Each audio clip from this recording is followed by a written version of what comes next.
और दोस्तों जय हिंद और आप सभी का वेलकम है आपके प्रीतम आर्ट्स अकेडमी में। और आप जैसा कि देख सकते हो कि आज का जो हमारा क्लासेस है वो मैं वैसे की बात करूंगा कि आप चाहे इंटर का विद्यार्थी हो, चाहे आप 12 साइंस का हो, या आप कॉमर्स का हो, चाहे आप आर्ट्स के स्टूडेंट हो, या आप क्लास 10 का ही एग्जाम क्यों नहीं दे रहे हो, तो आपके पास एक चीज का नॉलेज होना चाहिए कि आपकी जो बोर्ड एग्जाम जो कंडक्ट कराएगी तो उस एग्जाम को आपको कैसे देना है, हम इसके बारे में बात करेंगे।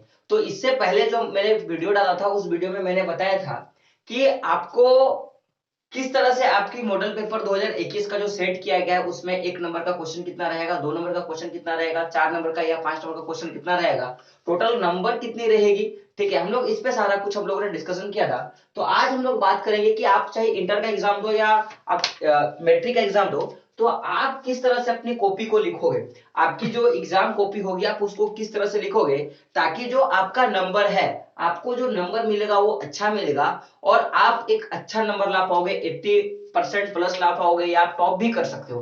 तो ये जो जो भी मैं कुछ आपको दिखा रहा हूं बेसिकली ये आप देख सकते हो जो 2020 में जो टॉपर किया हुआ स्टूडेंट है उसकी कुछ में जो पिक्चर है आपको यहाँ पे कॉपी के पिक्चर आपको देखने को मिलेगा। ठीक है, आप ये देख लो पहले।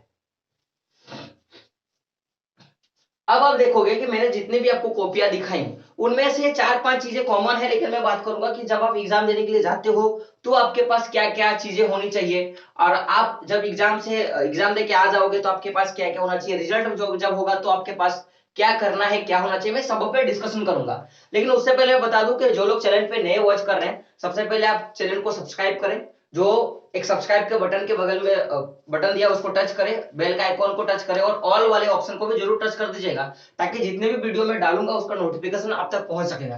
तो दोस्तों वीडियो में एक चीज मैंने जो दिया हुआ है कि ये टोटल जितने भी विद्यार्थी हैं, चाहे वो सीबीएसई पैटर्न के विद्यार्थी हो या फिर चाहे वो जैक बोर्ड के विद्यार्थी हो, सबके लिए चाहे वो किसी भी बोर्ड से क्यों ना हो सबके लिए ये रूल लागू होता है। तो सबसे पहले बात है कि जब आप एग्जाम देने के लिए जाते हो तो आपके पास एक चीज का माइंडसेट होना चाहिए कि आप कौन से कलम से लिखते हो, क्योंकि बोला गया है कि आप रणभूमि में हो तो आपके लिए बम, गोली बारूद, तीर और धनुष और कांड चाहिए होता है, लेकिन अगर आप परीक्षा वाले युद्ध पे जाते हो तो आपके पास कलम होना चाहिए। और एक चीज बोला गया कि दुनिया में कलम से बड़ा हथियार कोई नहीं होता है, क्योंकि एक कलम लोगों को फांसी तक चढ़ाता है और एक कलम लोगों की जान बचाता है। तो कलम से बड़ा कोई चीज नहीं है। तो सबसे पहले जब आप एग्जाम देने जाते हो तो सबसे पहले आपको सबसे ज्यादा इस चीज पे फोकस करना है कि आप कलम का चुनाव किस तरह करते हैं, या आपके पास कौन से कलम होने चाहिए, या आप वो बॉल पेन का यूज करोगे या आप किस रंग के पेन का यूज करोगे, आपको किस तरह के कलम कलम का यूज करना चाहिए। लेकिन उससे पहले मैं बता दूं कि जब भी आप कलम का चुनाव करोगे तो आपके माइंड में एक चीज का हमेशा होना चाहिए कि वो कलम जो कलम आप रेगुलर बेसिक पे यूज करते हो। क्योंकि मैं बहुत से स्टूडेंट को मैं देखता हूं, क्योंकि जब मैं खुद का ट्यूशन क्लासेस में जब ऑफलाइन क्लासेस लेता हूं तो मेरे यहाँ पे जितने भी स्टूडेंट है मैं उनको देखता हूं अक्सर कि वो क्या करते हैं कि कभी 5 रुपए वाला पेन से, कभी 2 रुपया वाला पेन से। ठीक है, अगर मैं आपको दिखाऊं पेन के हिसाब से तो जैसे कि आप देखोगे तो कभी इस तरह के पेन से लिखेंगे, कभी इस तरह के पेन से लिखेंगे, कभी इस तरह के पेन से लिखेंगे, कभी वो लोग इस तरह के पेन से लिखेंगे। तो उनके पास अलग अलग जो कलमे होंगे उनके टाइप्स होते हैं। लेकिन मैं अपने स्टूडेंट को एक चीज बताता हूं कि जब भी आप लिखो, अपने रूम में लिखो, अपने घर में लिखो या एग्जाम देने के लिए जाओ, तो हमेशा आप एक ही कंपनी के कलम का यूज करो। एक ही कंपनी का कलम का यूज करने का मतलब है कि चाहे आप अगर साइनो कलम का यूज कर रहे हो, साइनोसॉप्टिक, तो साइनोसॉप्टिक का यूज करो, या फॉर्ट कलम का यूज करो तो फॉर्ट का करो, या आप कोई जो होता है ना जैसे मैं बोल सकता हूँ मोस्टली कि आप देख सकते हो इस टाइप के पेन, तो आप इसी टाइप का पेन यूज करो। यानी कि आप जिस टाइप के कलम का यूज करते हो आप उसी टाइप के कलम का यूज हमेशा, यानी कि आप जब से स्टार्ट किए हो पढ़ना और जब तक आप परीक्षा दोगे आप एक ही कलम का यूज करो। इससे क्या होता है, क्योंकि आपको पता है कि हर एक कंपनी जो कलम का जो साइज होता है, वो जो ये जो एरिया होता है, ये जो मोटाई होता है वो अपने हिसाब से बनाता है। अपने हिसाब से बनाने का मतलब कि आप अगर साइनो का लोगे तो वो थोड़ा सा कम थिक ज्यादा मोटा होगा, आप फोर्ट का लोगे तो उससे आपको पतला मिलेगा। आप कोई इस टाइप के अगर आप कलम का यूज करोगे तो ये उससे ज्यादा मोटा होगा। तो उससे क्या होता है कि जो हमारी उंगलियां हैं वो एक ग्रिप बना लेती है और ग्रिप बनाने से क्या होता है, अगर आप एक ही टाइप के कलम को पकड़ के लिखते हो तो उससे आपकी राइटिंग अच्छी बैठती है। तो हमेशा आपको कलम पे क्या फोकस करना है कि आप जो कलम हमेशा यूज करते हो आपको वो कलम लेके चलना है। ऐसा नहीं कि सर एग्जाम है तो मैं 10 रुपया वाला कलम ले आया, आज एग्जाम नहीं है तो मैंने 1 रुपया 2 रुपया वाला कलम से लिख दिया। तो ऐसा नहीं, जब भी आप कलम का यूज करो तो आपके पास फोकस करना है कि जो कलम आप रेगुलर बेसिक पे लगातार जिसमें ज्यादा दिनों तक आपने लिखी है वही कलम को आपको क्या करना है, यहाँ पे यूज करना है। तो मैंने बात किया कि कलम किस टाइप का लेना है। अब मैं अगर कलम में अगर जो पेन लोगे, अगर पहले जो पेन लेके आप जाओगे एग्जाम सेंटर में, तो जब भी आप एग्जाम सेंटर में जाओ तो आप जितने भी स्टूडेंट की यहीं पे सबसे बड़ी गलती हो जाती है कि उनको ये नहीं पता होता है कि वो कौन सा कलर लेके आए। तो आपकी जो एडमिट कार्ड आती है आपके बोर्ड के द्वारा, तो वहां पे साफ साफ लिखा होता है कि आपको 2 ही तरह के कलम लेके जाने हैं। रंग अगर मैं उसको कलर वाइज बात करूं तो एक तो आपको ब्लैक कलर लेके जाना है और दूसरा आपको ब्लू कलर लेके जाना है। और ये मैं बोलूंगा जितने भी स्टूडेंट होंगे उन सभी के पास ये 2 कलम होना चाहिए, तो ब्लैक और ब्लू। तो आप बहुत से स्टूडेंट बोलेंगे सर ये आप क्या बता रहे हो, तो हम जानते ही हैं। और साथ में एक बात जान लेना कि आपके पास जो संख्या में बोलूं या नंबर्स ऑफ पेन की मैं अगर बात करूं तो लगभग आपके पास 4 से 5 कलम होने चाहिए मेरे हिसाब से, है ना। और अगर उससे ज्यादा भी हो तो और बेटर है, लेकिन कभी भी आप एक पेन लेके ना जाएं। क्यों मैं ऐसा बोल रहा हूं कि आप एक पेन ना लेके जाएं, क्योंकि बीच में हो सकता है कि पेन आपको धोखा दे दे। अब मान लो कि आप युद्ध पे लड़ाई लड़ने के लिए गए हो और आपके पास बस एक गोली बची है, तो आप क्या करोगे। आप कारगिल के युद्ध पे खड़े हो, उधर से दुश्मन आप पे अटैक कर रहा है और आपके पास एक गोली बची है, तो या तो फिर आप एक आदमी को मार सकते हो या तो फिर आप क्या कर सकते हो, रन छोड़ के भाग सकते हो। लेकिन एग्जाम ऐसा एक युद्ध भूमि है जहां से कोई भाग नहीं सकता, क्योंकि भागे तो आपकी पूरी लाइफ यहाँ पे क्या हो जाती है, चौपट हो जाती है। तो आपके पास कलम की संख्या कितनी होनी चाहिए, ज्यादा होनी चाहिए, यानी कि 4-5, या फिर हो सकता है कि 2 आप ब्लू पेन ले लो, 2 आप ब्लैक पेन ले लो, या आप चार ब्लू पेन ले लो या फिर 4 ब्लैक पेन ले लो। और जब भी आप पेन ले लोगे तो उससे पहले आप घर में उसको एक बार रफ जरूर कर लेना। रफ मतलब नहीं बोलते कि इसको, जिसे हम लोग बोलते हैं चीज लेना, क्या बोलते हैं इसको, चीज लेना, ऐसे ऐसे करके जो हम लोग लाइनिंग करते हैं। इससे क्या होता है कि जो आपकी कलम है वो ज्यादा फ्री हो जाएगी और फ्री होने के बाद आप अच्छे से लिख पाओगे। तो जब अच्छे से पेन चलेगी तो आप टाइम का मैनेज सही से कर पाओगे, क्योंकि कलम अगर फ्री से नहीं चलती है तो प्रॉब्लम आपको क्या हो जाएगी कि आप सही से लिख नहीं पाओगे, ठीक है। अब अगर आप देखोगे मैंने यहाँ पे क्या बात किया कि कलम कैसे होना चाहिए, कलम में किस रंग को, आप जो कलम यूज करोगे वो कौन सा रंग का होना चाहिए, कलमों की संख्या कितनी होनी चाहिए, हम लोग यहाँ पे बात की। अब इस चीज पे क्या देना है, पहला तो मैंने कलम पे बात कर लिया, दूसरा आपको क्या देना है, जब आपको प्रश्न पेपर मिलेगा, यानी कि जो आपको आपके बोर्ड जो आपको क्वेश्चन दी जाएगी आपके सेंटर पे, तो सबसे पहले आप उसको उठाइए और उठाने के बाद पहले आपको 15 मिनट का टाइम दिया जाएगा। फर्स्ट 15 मिनट का आपको टाइम दिया जाता है, उस 15 मिनट में आपको प्रश्न पेपर को सही ढंग से देखना है। अब उसको देखने के बाद आपको उसी में क्या करना है, आपको फॉर्म को भर, आपको कुछ कॉलम्स होंगी जो खाली पड़ी होती है जिसमें आपको रोल नंबर, रोल कोड, आपका नाम, वो सब सारा लिखना होता है। तो उसको आप पहले फिल कर लीजिए और फिल करने के बाद पहले आप 15 मिनट तक सारे क्वेश्चंस को ध्यान से देखिए। अब जब आप सारे क्वेश्चंस को ध्यान से देख लेंगे तो उसमें आपको सबसे पहले आप टिक आउट कीजिए उसमें से कि आपको कितने क्वेश्चन ऐसे हैं जिनको आप 100% जानकारी, यानी कि जिसमें आपकी सबसे अच्छी जानकारी है, उनका सबसे पहले आप क्या करें, चुनाव करें, जिसमें आपको 100% जानकारी हो। आपको ऐसा नहीं कि कंफ्यूजन वाला बात नहीं, कैसा, बिना कंफ्यूजन वाले जितने भी क्वेश्चन है पहले आप उसको टिक आउट करें, और टिक आउट करने के बाद आप मन में कैलकुलेशन कीजिए कि मैं इसको कैसे आंसर दे सकता हूं, मेरे को इसमें कितनी जानकारी है। तो आप 15 मिनट का टाइम किसमें देना है, आपको उस पर देना है जिस क्वेश्चन को आप 100% जानते हो। बात क्लियर है। अब देखो, ये अब जो चौथा नंबर का जो हमारा पॉइंट है, यही वाला सबसे बड़ा पॉइंट है, और यही वाला आपको कोई भी एग्जाम आपको आराम से अच्छा नंबर लाने में बोलूं या टॉप करने में बोलूं, या आपको उस एग्जाम में अच्छा रैंक लाने में मदद करती है। क्या होता है कि जब हम लोग 15 मिनट टाइम बिताते हैं किसमें, क्वेश्चंस को देखने में, कि मैंने पहला क्वेश्चन देखा, दूसरा क्वेश्चन देखा, तीसरा क्वेश्चन देखा, तो क्या क्या होता है, कुछ कुछ क्वेश्चन हमें आते हैं, कुछ कुछ क्वेश्चन नहीं आते हैं। कुछ ऐसे स्टूडेंट होते हैं जिनको सभी क्वेश्चन आता है, उनके लिए तो बहुत अच्छा बात है। कुछ ऐसे क्वेश्चन, कुछ ऐसे विद्यार्थी होते हैं जिनको बहुत कम आता है, कुछ ऐसे विद्यार्थी होते हैं जिनको ना के बराबर आता है। तो जिनको आता है वो तो सकारात्मक सोच के साथ है ही, लेकिन जो बच्चों को नहीं आता है, मैं बोलूंगा उन बच्चों के लिए कि सबसे पहले अपने आप को कभी इस चीज पे आप मत घुसेड़ दीजिएगा कि मेरे को इतना क्वेश्चंस के बारे में नहीं आता है। क्योंकि मान लो कि इस बार मैंने आपको दिखाया था कि टोटल 15 जितने भी क्वेश्चंस आएंगे, मान लेते हैं कि आपके पास 10 क्वेश्चन आने वाले हैं इस बार बोर्ड में, 10 से ज्यादा ही आएंगे, और आप पिछले वाले वीडियो में देख सकते हो। तो मान लेते हैं कि आपको 2 क्वेश्चन का आंसर आता है और आपको 8 क्वेश्चन का आंसर नहीं आता है, तो बच्चे यहीं पे क्या होते हैं, पूरा नर्वस हो जाते हैं, और बस यही 8 8 नहीं आने के चलते में और 2 भी नहीं सकते हैं। या कभी ऐसा होता है कि आपको 8 क्वेश्चन का आंसर आता है और आपको 2 नहीं आता है, तो फिर बच्चे यहाँ पे भी नर्वस हो जाते हैं, और नर्वस होने के कारण ये 8 भी नहीं बन पाता, ये 2 तो कभी नहीं बन पाएगा। तो कभी भी आप जब एग्जाम देने के लिए जाओ तो आपके पास एक सकारात्मक सोच होना चाहिए। क्या सकारात्मक सोच होना चाहिए? आपके पास ये सकारात्मक सोच होनी चाहिए कि चलो कोई बात नहीं, मेरे को तो चीजें आती हैं। जब भी आप एग्जाम देने के लिए जाओ तो आपके पास माइंड पे बस एक चीज का ख्याल होना चाहिए कि कुछ नहीं, मेरे को सारे आंसर आते हैं और मैं ये कर सकता हूं। क्यों? क्योंकि जब आपके पास वो सकारात्मक सोच होगी कि आप कर सकते हो, तो जाहिर सी बात है कि आपका जो रिजल्ट है वो अच्छा करेगा। क्या करेगा? आपका अच्छा जो करेगा रिजल्ट करेगा। जब भी आप लिखने का कोशिश करो तो एकदम सकारात्मक सोच के साथ कि मेरे को क्वेश्चन का आंसर आता है और मैं कर सकता हूं, ये सोच के साथ आप उस क्वेश्चन को लिखना शुरू करो, तो मैं आपको 100% गारंटी के साथ बोलता हूं कि वो क्वेश्चन आप लिख के आ जाओगे। क्योंकि कुछ ना कुछ तो जरूर पढ़ोगे। आपने पूरा 1 साल अपने क्लास में बिताया, चाहे वो पंकज आप प्रीतम आर्ट्स अकेडमी पे बिताया हो, आपके ऑफलाइन ट्यूशन पे बिताया हो, आपने बिताया है पूरा 1 साल, तो 1 साल में क्या उसके बारे में कुछ भी नहीं जानते हो? कुछ तो जरूर जानते होगे। तो अगर आपके पास वो सकारात्मक सोच होगा तो आप आराम से क्या कर सकते हो, उस चीज को आप लिख पाओगे। बात क्लियर है? तो ये चौथा पॉइंट। अगर मैं 5वां नंबर का पॉइंट बात करूं तो ये सबसे इंपॉर्टेंट चीज है, क्योंकि जितना बता रहा हूं सभी इंपॉर्टेंट है, लेकिन ये भी और इंपॉर्टेंट है। क्यों?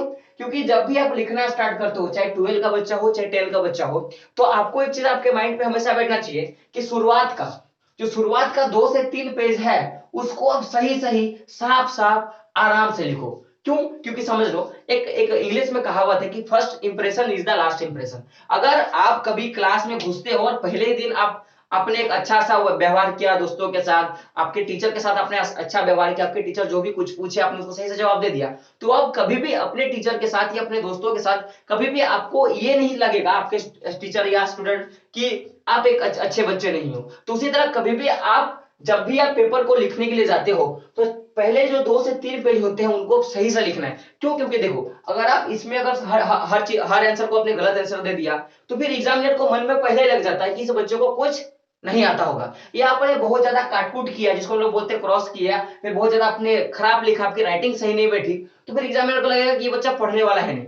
क्यों? क्योंकि आप कितने तेज हो ये आपके क्लास टीचर जानते हैं, वो एग्जामिनर तो नहीं जानता है ना। अगर अगर आपका क्लास टीचर अगर एग्जाम लेता तो जाहिर सी बात है कि आपको नंबर दे देता, लेकिन वो दूसरा कोई आदमी देगा।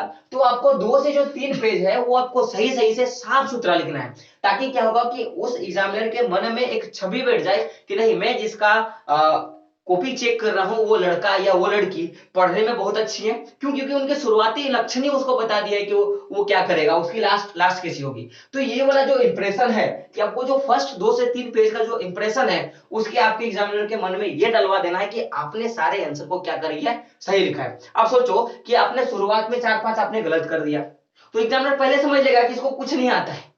ठीक है? तो इसीलिए आपको क्या करना है कि शुरुआत का 2-3 पेज आपको सही सही से लिखना है। यहां तक बात क्लियर है? अब देखो, यहां तक तो मैंने बोला कि कौन सा प्रोसेस आप स्टार्टिंग के समय, लेकिन जब आप मान लो कि आपको ये सब सारा कुछ समझ में आ गया, अब यहाँ पे क्वेश्चन आता है कि सर जब हम लिखना शुरू करेंगे तो हमारा जो सेंटेंस होगा, हम कोई भी एक सेंटेंस लिखेंगे या सेंटेंस में हम क्या चीज की नया चीजें जोड़ेंगे ताकि उसको एग्जामिनर को लगे कि नहीं बहुत अच्छा है। तो आपने जब टॉपर का जो आपने सीट देखा था, उस सीट में आपने एक चीज गौर किया होगा कि जितने भी उसने शब्द लिखे थे या जितने भी उसने वाक्य लिखा था, जितना भी उसने पैराग्राफ लिखा था, उनके बीच में क्या किया था, एक ध्यान देने वाला बात था। क्या ध्यान देने वाला बात था? कि उनके बीच में वो क्या किया था, डिस्टेंस अच्छा बना के रखा था। डिस्टेंस अच्छा बनाने का मतलब कि जैसे कि मैंने लिखा कि राम, ठीक है, एक लड़का है। सबको पता है राम एक लड़का है। अब बताओ, मैं अगर राम एक लड़का है मैंने कितना साफ साफ लिखा, लेकिन अगर मैं इसको ऐसे लिख दूं कि राम एक, है ना, लड़का है, तो आप बताओ कितना गंदा लगा दिखने में। ठीक है? तो जब भी आप लिखने का कोशिश करो तो आपको यह देखना है कि जो शब्द लिखे हो, 2 शब्दों के बीच या आपके 2 शब्दों के बीच या वाक्यों के बीच या जो पैराग्राफ दोगे तो उनके बीच में डिस्टेंस जो होना चाहिए वो एक तरह का होना चाहिए और एकदम साफ सुथरा होना चाहिए, ताकि एग्जामिनर को देखने में लगेगा ना कि मैंने आज जो कॉपी चेक करी वो सबसे अच्छी कॉपी थी। आपको इस तरह उसको सजा सजा के लिखना है। तो अब ये कैसे होगा, ये सबसे बड़ी फोकस चीज। तो आप शुरुआत से ही वो चीजों को फोकस करो ना, क्योंकि स्टार्टिंग से ही फोकस करोगे तभी कुछ होगा, क्योंकि एक दिन में तो घर नहीं बन जाता है। आपने तो पढ़ा होगा कि घर बनने में बहुत टाइम लगता है, तो आप जब तक लगातार नहीं लिखोगे तब तक नहीं होने वाला है। कोई भी यूट्यूबर ये बोले कि लास्ट टाइम में करना है, मैं बोलूंगा ऐसा कुछ नहीं। आपको शुरुआत से फोकस करना पड़ेगा आपके लिखने पे। वो कैसे होगा, डेली बेसिक पे आप राइटिंग लिखो, डेली बेसिक पे लिखने पे ज्यादा फोकस करो, कोई भी क्वेश्चन लिख लिख के बना, तो ऑटोमेटिकली सारा कुछ आपको दिख जाएगा। बात क्लियर है यहाँ पे। साथ में जब भी आप कोई क्वेश्चन लिख रहे हो, उसका आंसर दे रहे हो, और मान लो कि उसमें आपको हेडलाइन आ गया, जैसे हम लोग का बोलने का मतलब है कि एक क्वेश्चन का ही मैं बात करता हूं। जैसे कि कोई भी एक क्वेश्चन लेते हैं कि संसाधन क्या है, तो जब भी आप लिखोगे कि संसाधन, संसाधन जैसे आपको क्या उसका आंसर आपको पता है, आपने संसाधन लिखा, तो बहुत से बच्चे क्या करते हैं, इसको भी ब्लू पेन से लिख देते हैं और आंसर इसका जो पॉइंट बनाते हैं वो भी ब्लू पेन से लिख देते हैं। ये सबसे बड़ा मेजर गलती होता है। क्यों? क्योंकि जब आप कोई एक चीज का आंसर लिखते हो, तो जैसे कि मान लो कि संसाधन क्या है, तो संसाधन लिख के डैश देके आप ऐसे लिखोगे, तो क्या करो, इसको इसको या तो ब्लैक पेन से लिख दो, या इसके नीचे आप अगर आप ब्लू पेन से लिखे हो तो इस पे क्या करो, जो ब्लैक पेन का आप अंडर ऐसे करके आप लाइनिंग कर दो। क्या करो, ऐसा करके आप लाइनिंग कर दो। या तो फिर आप क्या करो कि अगर आप इसको ब्लू पेन से, अगर आप इसको ब्लैक पेन से लिखे हो तो ब्लू पेन से ऐसे कर क्या करो, आप अंडरलाइन कर दो। तो इसलिए मैंने लिखा है कि जितने भी आप लाइंस लिखोगे, तो उसको क्या करना है आपको, हेडलाइन को क्या करना है, हेडलाइन को क्या करना है आपको, आपको अंडरलाइन करना है। हेडलाइन को क्या करना है आपको, हाईलाइट करना है, या फिर आपको क्या करना है, उसको अंडरलाइन आपको करना है। बात क्लियर है। उससे क्या होता है कि देखो, एग्जामिनर के पास उतना टाइम नहीं होता है बाबू कि वो आपको एक एक पॉइंट करके चेक करे। वो क्या करेगा, ज्यादा कुछ नहीं करेगा, बस आप देखेगा कि आपका लिखने का शैली क्या था, तो उसमें देखेगा कि आपने संसाधन लिखा है, बात क्लियर, वही पे उसका आपको नंबर दे दिया है ना, उसका आपने पॉइंट लिखा है, वहीं पे आपका आंसर दे दिया। तो जब भी आप लिखो तो आपको हेडलाइन को क्या करना है, या तो आपको हाईलाइट कर देना है। आप बहुत से बच्चे हाईलाइटर लेके लेके जाएंगे, तो ऐसा कुछ नहीं करना है, ठीक है। आपको दो पेन, वो ब्लैक और रेड पेन, ब्लैक और ब्लू पेन पे ही सारा काम करना है। उसको क्या करना है, हाईलाइटेड करना है, और उस पर क्या करना है आपको, या तो फिर अंडरलाइन करना है। यहां तक बात क्लियर है, यहां तक बात क्लियर है। अब आप देखिए, अब यहाँ पे आपको तीन तरह के क्वेश्चन देखने को मिलेगा आपके बोर्ड पे। एक शॉर्ट क्वेश्चन, एक उससे थोड़ा शॉर्ट क्वेश्चन, और आपको फिर एक लॉन्ग लॉन्ग टाइप का क्वेश्चन मिलेगा। तो मैं जितने भी तरह के लंबे प्रश्न होते हैं, जितने तरह के लंबे प्रश्न होते हैं, जो 4 नंबर का हो या 5 नंबर का हो, तो उस पे आपके पास एक माइंडसेट होना चाहिए। और क्या माइंडसेट होना चाहिए कि देखो, बहुत से बच्चे लोग क्या करते हैं कि यहां से लिखना स्टार्ट किए और यहाँ पे जाके खत्म कर दिया। समझे मेरा बात बोलने का मतलब, कि उसको कुछ नहीं सोचता है, बस आंख बंद किया और वो लिखना शुरू कर दिया, जिसको ऐसे बोला गया आंधे मुंधे लिख देता है, ठीक है। तो वो आंख बंद किया, एक लाइन पकड़ा और लेके लास्ट कर दिया, ठीक है। तो वो लिखने का शैली नहीं होता है। क्यों लिखने का शैली नहीं होता है? क्योंकि क्योंकि आप जितने भी टॉपर्स जो भी आपके स्कूल्स में करते हैं, आपके जो सर बताते होंगे कि जितने भी लंबे जो लॉन्ग टाइप के जो क्वेश्चन होते हैं, उसको आपको क्या करना है, पॉइंट वाइज क्या करना है, पॉइंट दे दे के लिखना है। जैसे बोलने का मतलब है कि जैसे कि अगर आपसे पूछ दे कोई, ठीक है, कि अगर आपसे पूछ दे कि आंसर ट्रेनिंग कौन था, क्वेश्चन आपके साथ आ सकता है 10 के बच्चों के साथ कि आंसर ट्रेनिंग कौन था, तो हम लोग पहला नंबर पॉइंट देंगे, पहला नंबर पॉइंट देंगे कि आंसर ट्रेनिंग सोबर्न विश्वविद्यालय में पढ़ा था। दूसरा पॉइंट देंगे कि आंसर ट्रेनिंग ने डैश किया था। तीसरा पॉइंट देंगे कि उसने ये किया था। अगर कभी पूछ दे कि न्यूटन न्यूटन के गति के बारे में बताए, तो पहला गति लिखना है। तो पहला गति को पहला को क्या करना है, पहला गति नियम लिख देंगे, पहला गति नियम लिखेंगे, और इसको पहले क्या करेंगे, या तो अंडरलाइन कर देंगे या फिर इसको हाईलाइटेड कर देंगे, कर दिए। अब यहाँ पे इसको देना है, तो ये वाला 1 number point, 2 number point, 3 number point, ऐसे आपको लिखना है। तो अब अगर पॉइंट वाइज लिखोगे तो उसमें आपका क्या होगा, एग्जामिनर को अच्छा लगता है। क्यों? क्योंकि उसमें दिखता है कि वो कितना उसको डीप पढ़ा है, कितना वो जानकारी प्राप्त होगा। तो जितने भी लंबे तरह के क्वेश्चन होंगे उनको आप कैसे लिखना है, आपको पॉइंट पॉइंट वाइज लिखना है।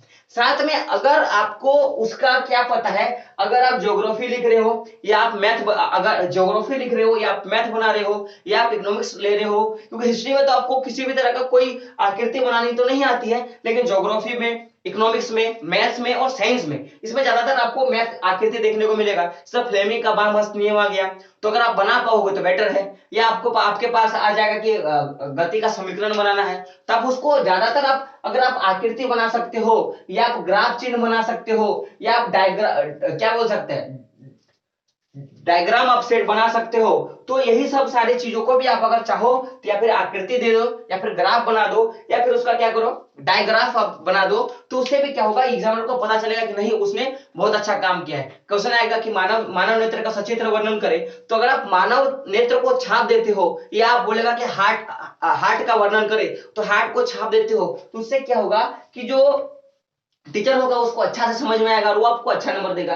तो ये बात का भी ध्यान देना है। और तीसरा सबसे बड़ा पॉइंट है कि कोई भी आप आंसर देते हो ना, इकोनॉमिक्स का आंसर दो, भूगोल का हिस्ट्री में तो किसी तरह का कोई उदाहरण नहीं चलेगा, लेकिन आप जैसे साइंस का हो गया है ना, या तो फिर आप इकोनॉमिक्स का हो गया, या फिर आपका भूगोल का हो गया, ठीक है, तो ये सारी चीजों में आप एक चीज का यूज करना कि आपको उदाहरण देना बड़ा इंपॉर्टेंट होता है, क्योंकि जब तक आप ये उदाहरण नहीं देते हो ना, तब तक टीचर को समझ में नहीं आता है। क्यों? क्योंकि ये जो उदाहरण होता है ये सारा कॉन्सेप्ट क्लियर करवा देता है। क्या करता है? सारा कॉन्सेप्ट क्लियर करवाता है। जैसे आपने न्यूटन का तीसरा नियम आपने लिख दिया कि जो प्रत्येक क्रिया होती है, प्रत्येक क्रिया प्रतिक्रिया के विपरीत दिशा में काम करती है, आपको पता है। लेकिन अगर आपने जैसे लिख दिया कि बंदूक से गोली निकलती है, जैसे आपने लिख दिया कि कोई आदमी नाव से जमीन पे आता है तो नाव पीछे की ओर आएगी, तो ये सारी चीज अगर आपने एक्सप्लेन कर दिया किसके साथ, उदाहरण देके, तो फिर बड़ा अच्छा समझ में आएगा। जैसे अगर आपके पास हिस्ट्री में क्वेश्चन, इकोनॉमिक्स में क्वेश्चन आ जाएगा कि विनिमय क्या है, तो आप लिख सकते हो कि पहले के जो लोग होते थे वो लोग सामान के बदले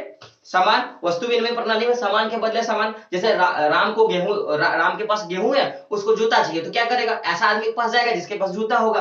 तो ये सारे उदाहरण देके अगर समझाते हो तो एग्जामिनर को अच्छा समझ में आएगा और वो आपको एक अच्छा स्टूडेंट समझ के अच्छा मार्क्स देगा।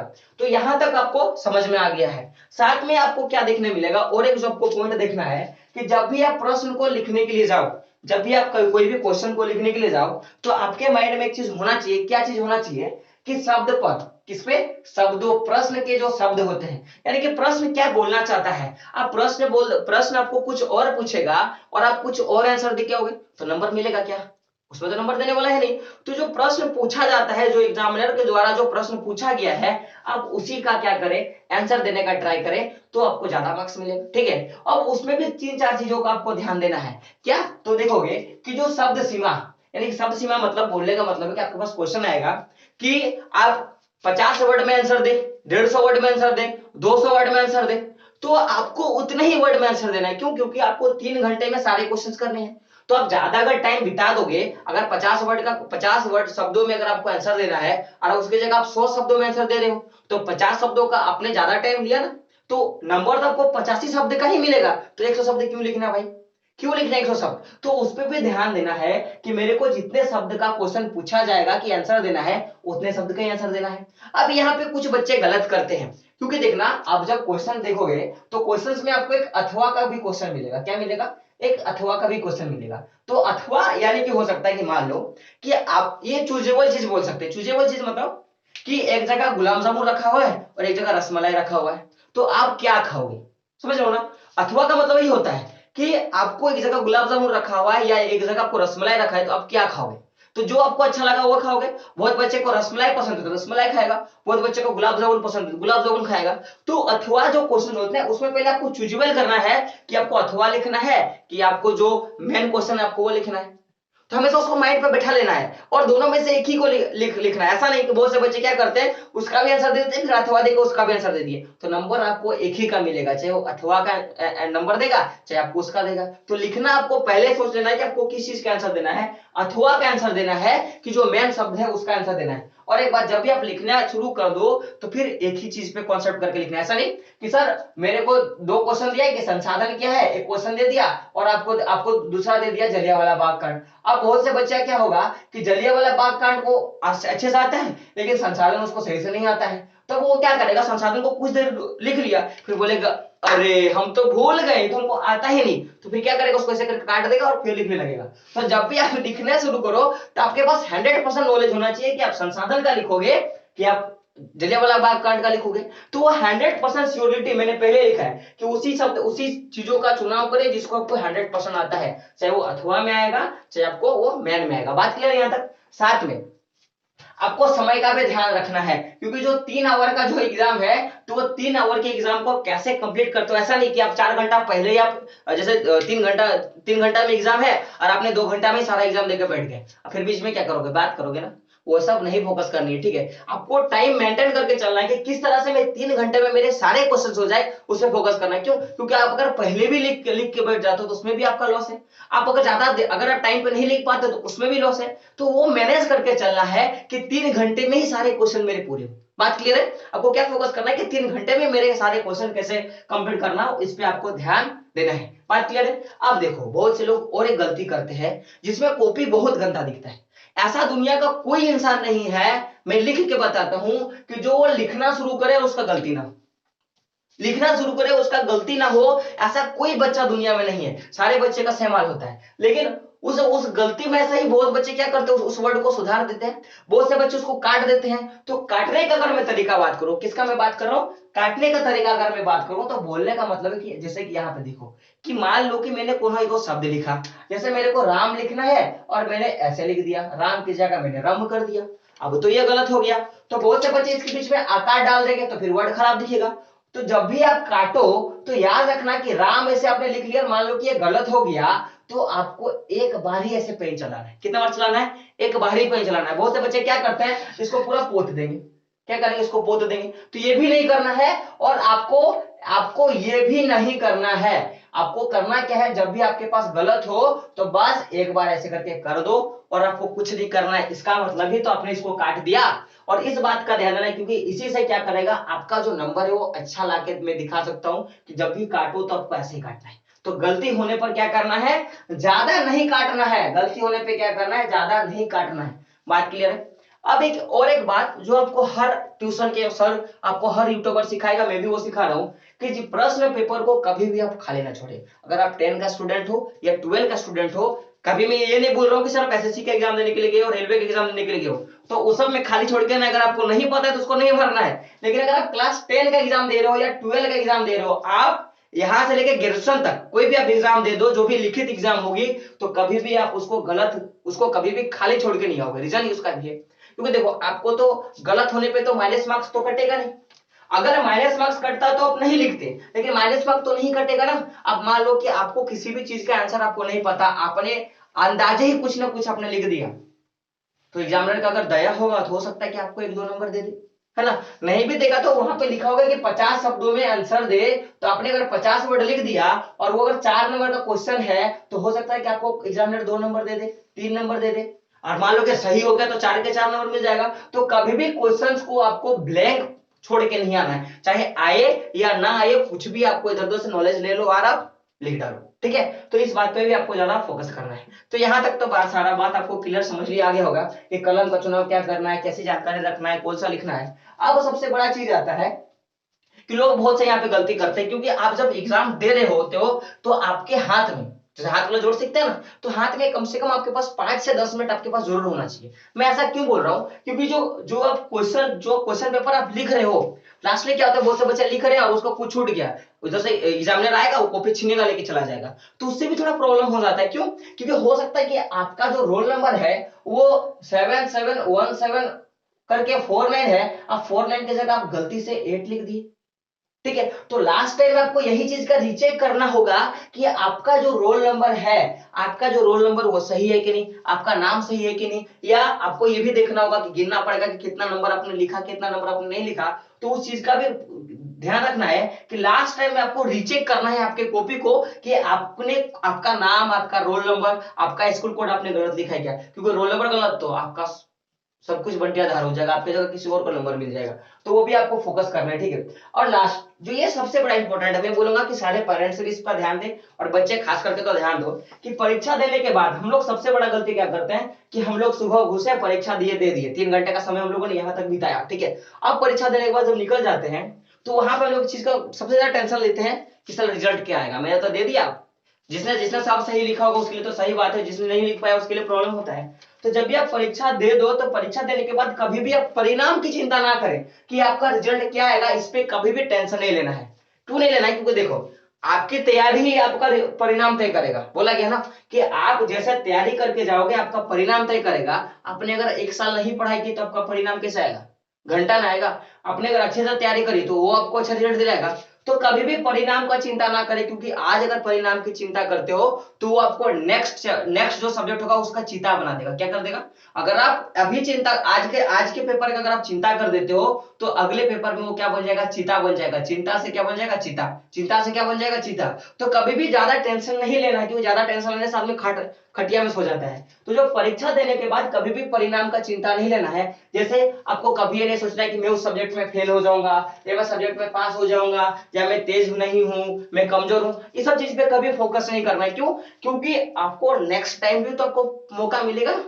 आप अगर इस बार नहीं पढ़ पाए तो अगले बार और अच्छे से पढ़ना है। आपने अगर इस सब्जेक्ट में थोड़ा कम नंबर कम लिखे हो तो फोकस करना है कि अगला वाला जो मैथ का एग्जाम होगा उसमें गर्दा उड़ा देंगे, ठीक है। तो उस चीज का भी फोकस करना है कि आपने पहले क्या इस बात पे ध्यान नहीं देना है, बट आपको घर आने के बाद एक चीज पे फोकस करना है कि कल का जो दिन है वो मेरे लिए नया सूरज लाएगा। क्या लाएगा?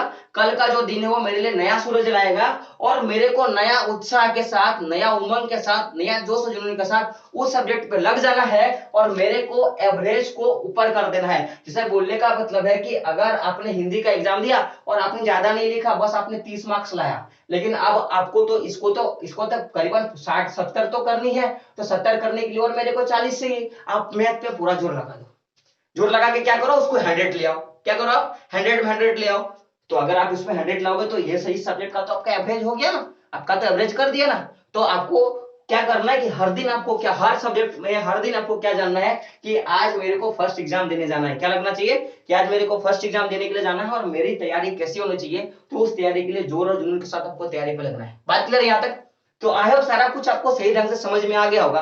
तो जितने लोग अभी वीडियो को वॉच किए हैं, पहली बात कि हर एक स्टूडेंट तक पहुंचा दो। क्यों पहुंचाते हो? तो आपका तो अच्छा ही होगा और एक बंदे का अच्छा हो जाएगा तो आपको हमेशा नाम करेगा, चलो उसके लिए मेरा बहुत कुछ प्रॉफिट हो गया। साथ में चैनल को सब्सक्राइब जरूर करें और आपका जो व्हाट्सएप ग्रुप है ना, हर स्टूडेंट के पास व्हाट्सएप ग्रुप है, शेयर जरूर किया करो, क्योंकि मेटेरियल बनाने में बहुत दिक्कत से होती है, बहुत प्रॉब्लम होते हैं, बहुत से कैमरामैन लगे होते हैं, लाइट्स में लगे होते हैं, तो वो सारी चीजों पर फोकस करना है। तो मिलते हैं अगले वीडियो में, तब तक के लिए जय हिंद, जय भारत, आपका दिन शुभ हो।